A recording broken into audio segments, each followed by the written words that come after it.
Sahabat RPK yang dikasihi Tuhan dimanapun Anda berada, Shalom Beshem Yeshua HaMashiach, salam sejahtera dalam nama Yeshua HaMashiach, dalam nama Tuhan Yesus Kristus Juru Selamat kita.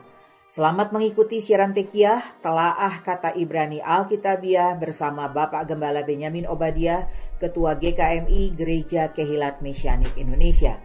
Tekiah sendiri dalam bahasa Ibrani berarti suatu cara peniupan shofar, trompet tanduk domba jantan seperti yang telah didengar tadi. Siaran Telaah Kata Ibrani Alkitabiah ini dimaksudkan untuk menggali kebenaran Alkitab dari bahasa dan masyarakat Ibrani yang menjadi persemaian tumbuhnya iman Kristiani kita yang berasal dari tanah perjanjian Israel di Timur Tengah.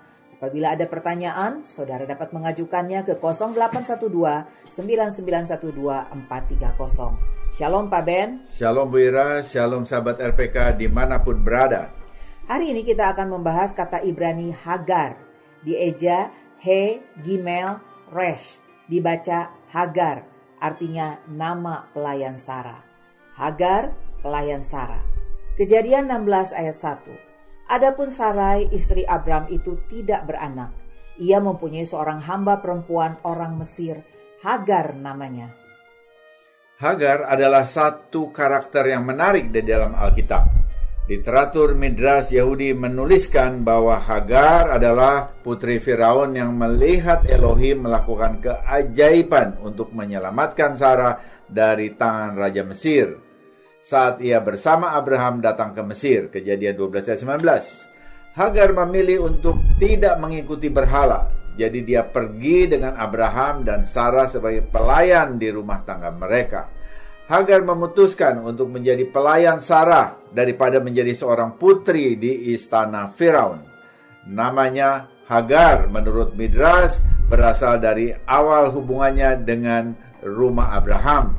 Namanya berasal dari Ha-Agar yang berarti ini adalah hadiahnya. Pilihan Hagar direstui Firaun untuk pergi mengikuti Abraham. Alih-alih menunggu Tuhan dan rencananya untuk menjadikan Abraham bapa bangsa-bangsa, Sarah menyusun rencananya sendiri. Sederhana saja, ia memberikan hamba perempuannya, Hagar, kepada Abraham. Biarlah dia memiliki anak. Hagar sehat dan dalam usia subur. Usulan Sarah merupakan strategi logis yang sesuai dengan praktek budaya umumnya pada masyarakat Timur Tengah kuno. Tetapi terlepas dari seberapa masuk akalnya ide Sarah yang tampak alami itu, dipastikan gagal karena tidak mungkin mencapai janji Tuhan dengan skema duniawi. Dari awal Tuhan memandang ciptaannya dan melihat bahwa semuanya baik, Kejadian 1 ayat 10. Tetapi ketika Tuhan melihat, ia tidak hanya menjadi penonton. Dia memandang dan mengatur ciptaannya dengan campur tangan ilahi. Karena mata Adonai menjelajahi seluruh bumi untuk menguatkan mereka yang hatinya sepenuhnya miliknya. 2 Tawari 16 ayat 9. Setelah Tuhan menunjukkan hadiratnya pada Hagar ketika ia mengandung Ismail, dan berada seorang diri di padang gurun dalam keadaan putus asa tanpa tahu arah, Hagar menyebut Elohim sebagai El Roi, Tuhan yang melihat. Kitab suci berkata dia menyebut nama Tuhan yang berbicara kepadanya El Roi, engkau adalah Tuhan yang melihat, karena dia berkata, bukankah di sini kulihat dia yang telah melihat aku? Kejadian 16 ayat 13. Apakah kesadaran bahwa Tuhan melihat menakutkan umat atau justru memberikan dorongan yang positif? Bisa menakutkan bagi para pelaku penyimpangan, seperti Adam dan Hawa saat berbuat dosa. Tetapi fakta bahwa Tuhan melihat seharusnya menjadi sumber pengharapan yang besar dan penyemangat bagi kita semua yang mengasihi Dia. Apapun yang kita alami, Tuhan melihat dan mengetahui semuanya. Tuhan melihat dan apa yang dilihat olehnya mengubah kehidupan. Tuhan mengubah hidup Hagar dan keturunannya selamanya karena Elohim melihat dia. Hal yang sama berlaku bagi kita. Tuhan tidak melihat penampilan luar tetapi hati. Dia tidak terpengaruh oleh waktu. Dia abadi dan maha mengetahui, melihat segala sesuatu yang akan terjadi di dalam kehidupan kita. Dia tahu pilihan kita sebelum kita membuatnya. Sebagai contoh, Yesua tahu Petrus akan menyangkal dia 3 kali. Tetapi dia juga tahu Petrus masih mengasihi dia dan suatu hari akan menyerahkan nyawanya sebagai martir. Oleh karena itu, Tuhan tidak menilai kita berdasarkan penilaian satu saat, tetapi dari suatu totalitas yang akan menjadi siapa kita dan apa yang akan kita lakukan dengan hidup kita. Dia melihat kita dengan memandang akhir hidup kita. Meskipun kita sedang dalam proses, Tuhan melihat kita sebagai mahakarya yang diciptakan oleh tangannya sendiri. Dia selalu mengawasi dan bersedia membantu mereka yang hatinya adalah miliknya. Adonai melihat Hagar di padang belantara, dan dengan cara yang sama dia melihat Anda dalam situasi Anda.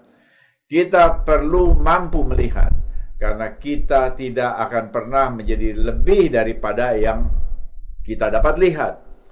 Kemampuan melihat mengarah pada keberadaan, dan untuk menjadi lebih baik didasarkan pada kemampuan kita untuk belajar melihat sebagaimana Tuhan melihat kita. Sayangnya, banyak orang memiliki penglihatan yang buruk, bahkan rusak. Bagaimana maksudnya? Kata Ibrani ayin berarti mata, melihat. Dalam pemikiran Yahudi ada 2 jenis mata. Ada mata yang baik yang disebut dalam bahasa Ibrani sebagai ayin tov, dan ada mata yang buruk yang disebut sebagai ayin ra. Yesua menjelaskan hal ini ketika dalam Matius 6 ayat 22 dan 23 ia berkata, Mata adalah pelita tubuh. Oleh karena itu, jika matamu baik, maka teranglah seluruh tubuhmu. Tetapi jika matamu jahat, gelaplah tubuhmu. Jadi jika terang yang ada padamu gelap, betapa gelapnya kegelapan itu. Ketika kita melihat segala sesuatu dari sudut pandang mata yang baik, kita dapat memahami hal-hal yang positif, yang baik, dan yang paling penting, tangan Tuhan dalam segala hal. Saat kita melihat sesuatu melalui mata buruk, kita melihat masalah, rasa terluka, keburukan dalam segala hal. Mata yang baik adalah mata iman yang optimis, yang dapat menemukan kebaikan bahkan dalam situasi yang tampaknya buruk. Mata buruk adalah mata pesimis yang melihat melalui lensa ketakutan dan rasa terluka yang menciptakan keraguan dan hal negatif.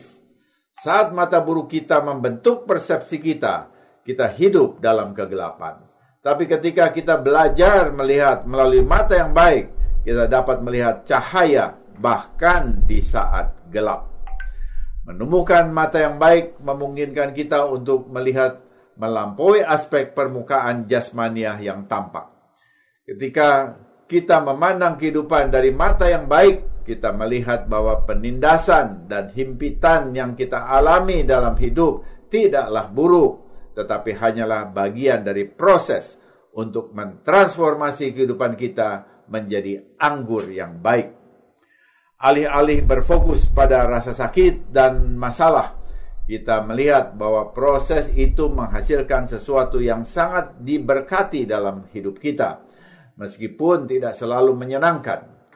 Mata yang benar-benar baik adalah mata iman yang melihat berkat, kehidupan, kebaikan pada semua orang dan situasi, terlepas dari apapun yang terlihat di permukaan.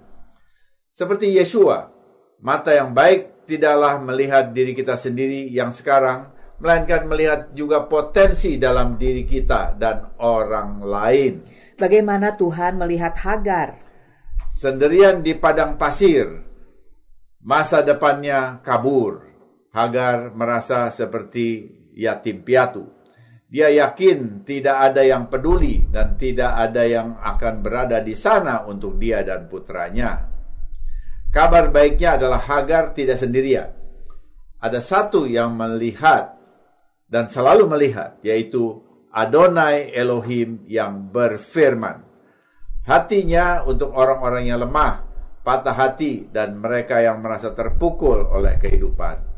Pemazmur berkata, Adonai dekat dengan orang yang patah hati dan menyelamatkan mereka yang patah semangat. Mazmur 34 ayat 18. Adonai bukan hanya Tuhan yang melihat, Dia adalah Tuhan yang mendengar. Dia peduli terhadap rasa sakit dan tangisan anak-anaknya. Namun Dia tidak hanya mendengar, Dia juga menjawab. Untuk alasan ini, Dia menyuruh Hagar menamai anak yang akan dilahirkan Ismail, yang berarti Elohim mendengar. Tuhan mendengar seruan orang buangan dan orang yang melarikan diri seperti Hagar. Nama Ismail mengungkapkan bahwa Elohim adalah satu yang mendengar, yang membantu mereka yang membutuhkan. Nama Ismail merupakan peringatan akan kebaikan dan kesetiaan Tuhan. Tuhan mendengar Hagar. Malaikat Adonai berjanji untuk melipat gandakan benihnya ketika dalam Kejadian 16 ayat 10 dia berkata, Aku akan membuat sangat banyak keturunanmu sehingga tidak dapat dihitung karena banyaknya.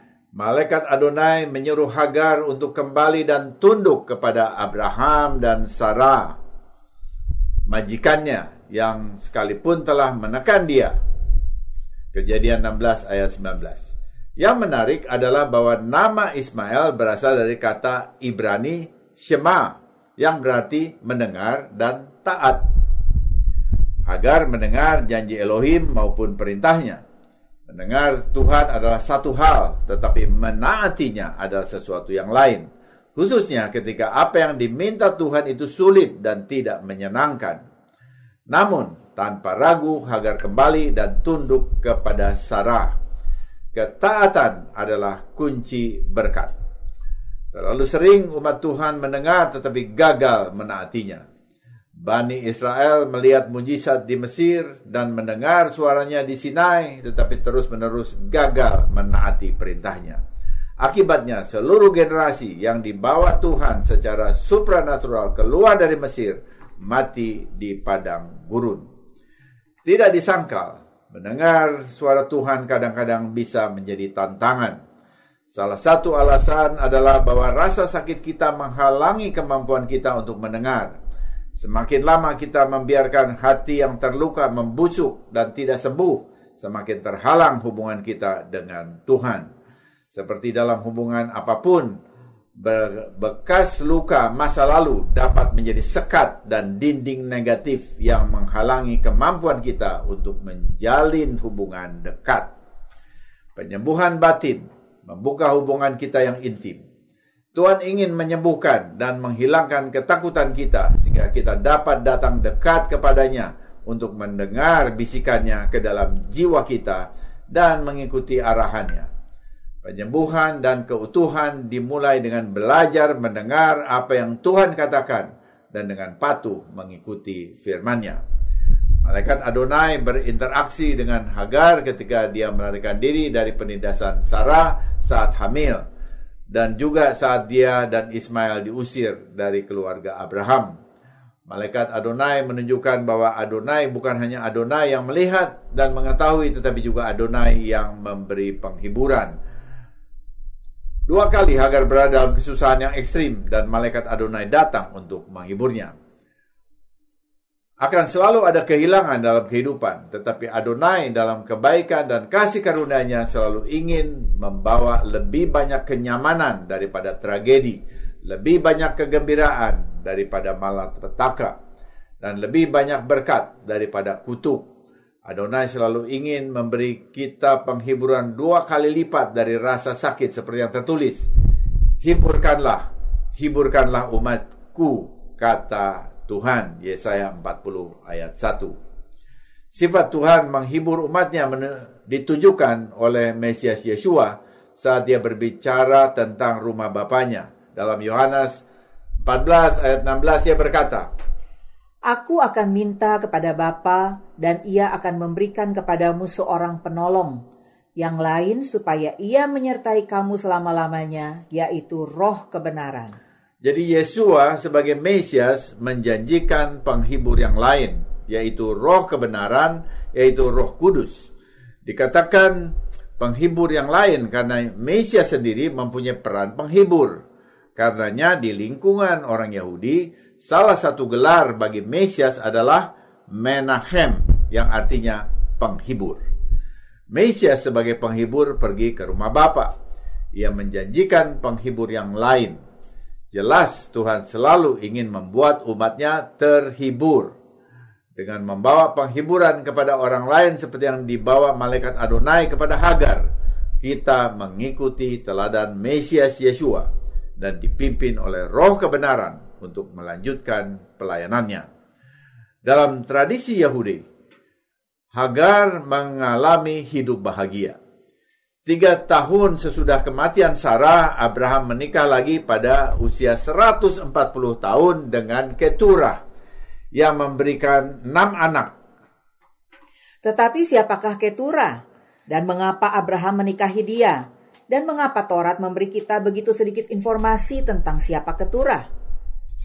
Menurut Rashi, komentar Torah dari abad pertengahan yang terkenal, dan para rabi lainnya, 3 tahun sesudah kematian Sarah, Ishak pergi dan membawa Hagar kembali kepada Abraham, ayahnya, agar keduanya bisa menikah lagi. Banyak komentator Torah percaya Keturah adalah nama lain untuk Hagar. Dia disebut Keturah yang berarti dupa, karena selanjutnya ia melakukan perbuatan baik semerbak seperti dupa. Torah mengatakan, sekarang Ishak datang dari mengunjungi sumur Lahai Roi yang tinggal di tanah Negev. Dan setelah kematian Abraham, Tuhan memberkati Ishak putranya dan Ishak tinggal di sumur Lahai Roi. Apa yang dilakukan Yitzhak di tempat yang diketahui juga ditinggali Hagar dan Ismail?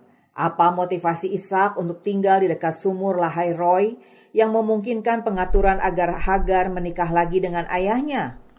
Menurut tradisi para rabi, kemungkinan Ishak mengetahui bahwa Sarah, ibu yang dicintainya, agaknya telah bertindak kurang adil terhadap Hagar.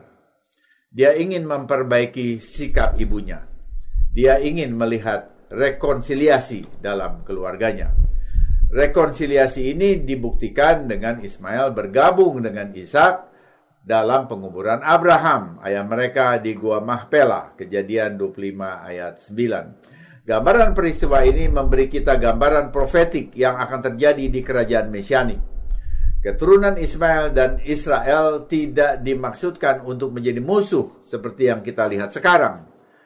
Akan datang suatu hari ketika bangsa Yahudi dan Arab akan kembali kepada Adonai Elohim untuk diselamatkan dan diperdamaikan satu sama lain dalam penggenapan nubuat Alkitab. Pada hari itu akan ada jalan raya dari Mesir ke Asyur.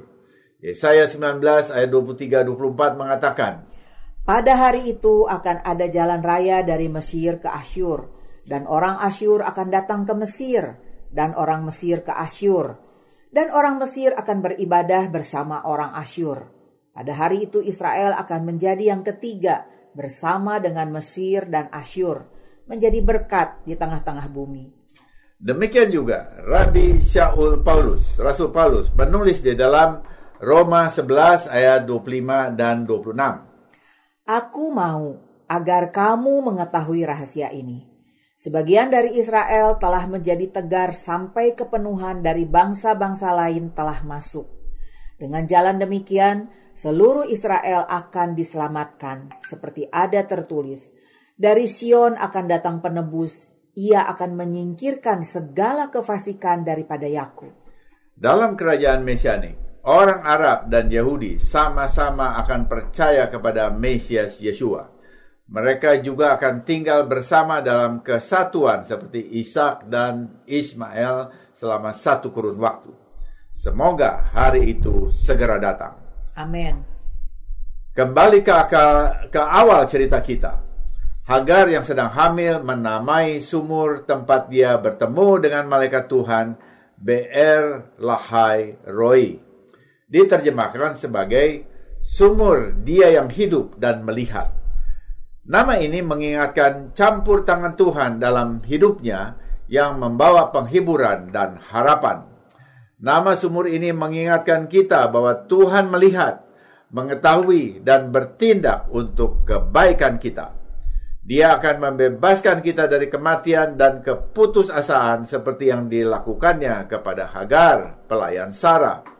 Kita semua adalah budak dosa dan menghadapi kematian.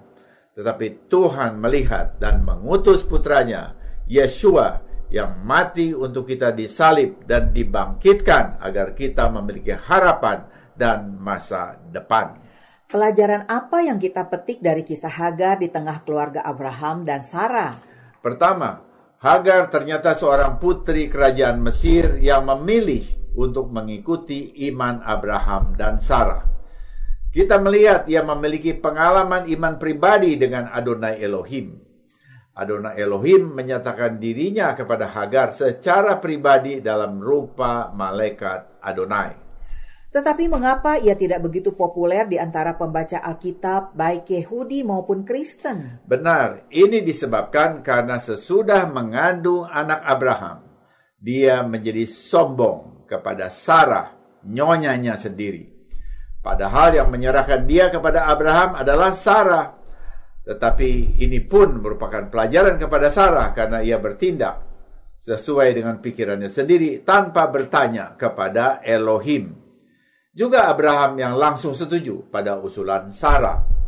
Tetapi Adonai Elohim ternyata Tuhan yang memberi kesempatan kedua. Dengan anggapan bahwa keturah adalah Hagar, sesungguhnya Hagar diberi kesempatan kedua sesudah Sarah meninggal untuk kembali ke rumah tangga Abraham.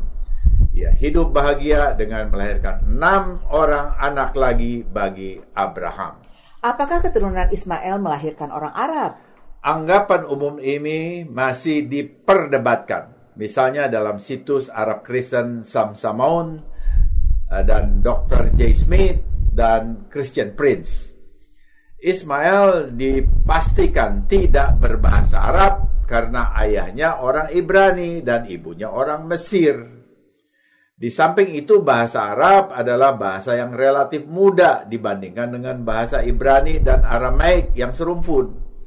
Kemungkinannya, bahasa dan bangsa Arab muncul dari percampuran antar anak-anak mereka di kemudian hari.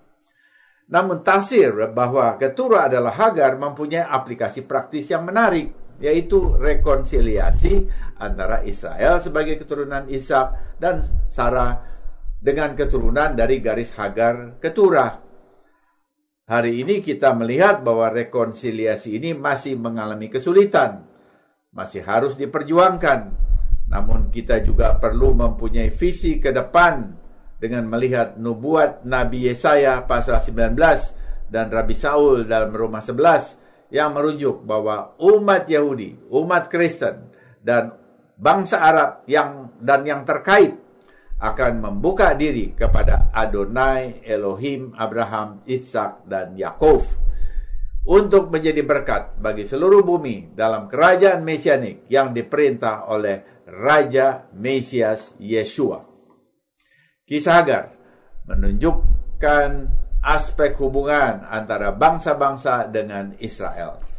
Hagar, putri Firaun, mulai dengan memilih pergi meninggalkan Mesir mengikuti keluarga Abraham sebagai pelayan Sarah, tetapi sesudah ia mengandung, ia menjadi sombong kepada Sarah, junjungannya sendiri. Demikian juga Ismail, anak Hagar, berlaku kasar terhadap Ishak, anak Sarah. Akibatnya ia diusir oleh Abraham atas saran Sarah.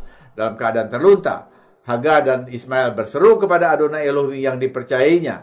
Elohim menolong mereka. Pengalaman ini mengubah Hagar menjadi rendah hati, dan ketika Sarah meninggal, Hagar dengan sebutan keturah diminta kembali kepada rumah Abraham untuk menjadi istrinya. Ini merupakan gambaran dari bangsa-bangsa yang mau bergabung dengan umat Israel keturunan Abraham. Namun karena jumlah mereka yang lebih banyak, bangsa-bangsa menjadi sombong dan mengakibatkan mereka terpisah dari hubungan dengan umat Israel. Ini bukan keadaan yang menguntungkan bagi bangsa-bangsa. Seperti Hagar yang menaati perintah Elohim untuk kembali ke rumah Abraham, sehingga diberkati dengan banyak anak. Demikian bangsa-bangsa yang bersikap terbuka dan menjalin hubungan baik dengan bangsa Israel akan diberkati Elohim Israel dengan limpah sesuai janji Tuhan kepada Abraham dan keturunannya. Diberkatilah orang yang memberkati engkau, dan terkutuklah orang yang mengutuk engkau. Kejadian 12 ayat 3. Benar. Hagar dan Ismail mengingatkan kita bahwa kita harus mendengar dan taat perintah Tuhan, berteman baik dan memberkati keturunan Abraham agar diberkati sesuai dengan Kejadian 12 ayat 3 yang telah dibaca tadi. Semoga siaran ini memberkati saudara. Informasi bagi saudara, ibadah Syabat Mesianik GKMI disiarkan secara live streaming di YouTube. Subscribe channel Kehilat Mesianik untuk mengikuti ibadah dan pengajaran akar Ibrani secara online. GKMI bekerja sama dengan Ahavat Ami International akan menyelenggarakan konferensi Mesianik tanggal 25-27 Agustus 2023 di Hotel Century Park, Senayan, Jakarta dengan tema The Call for the Remnant, Shufu, panggilan kepada yang tersisa dari bangsa-bangsa. Kembali, subtema, kembali pada akar bersama iman kita. Konferensi ini akan memberi banyak masukan praktis yang menarik dari dua pembicara dengan latar belakang yang berbeda. Yang satu Mesianik Jew, Rabbi Dr. Yitzhak Sapira, dan lainnya Kristen bangsa-bangsa, Pastor Matt McEwen dari United Brethren in Christchurch, USA. Keduanya akan menjadi teladan bagaimana dua umat yang berbeda latar belakang dapat dipersatukan dalam Mesias Yesua. Sungguh konferensi yang menarik yang belum pernah ada sebelumnya. Informasi pendaftaran pada Agus di 0857 9310 6724. Sesudah narasi ini kita akan mendengar lagu rohani Above All. Tiba saatnya saya Penatua Ira Obadiah dan Bapak Gembala Benyamin Obadiah mohon diri dari ruang dengar saudara. Sampai jumpa pada siaran mendatang. Yesua keselamatanku, Torah kesukaanku, menuju kepenuhan bangsa-bangsa. Shalom, shalom.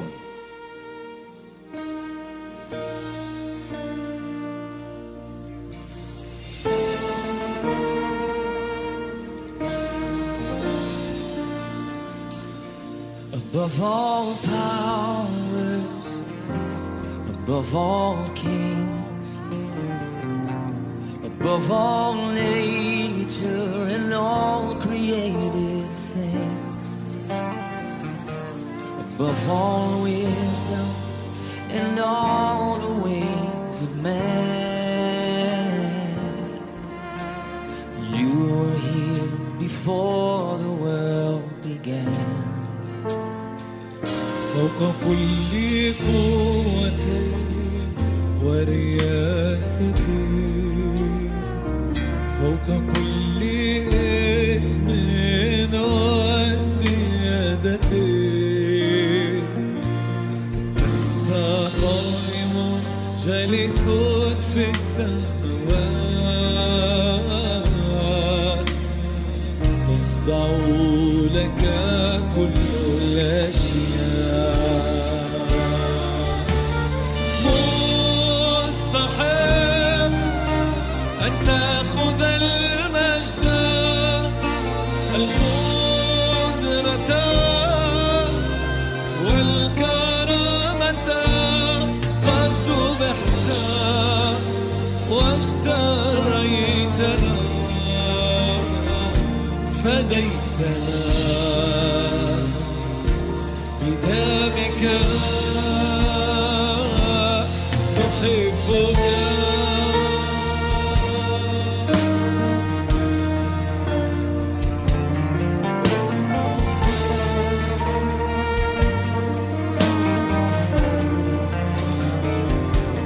I'll call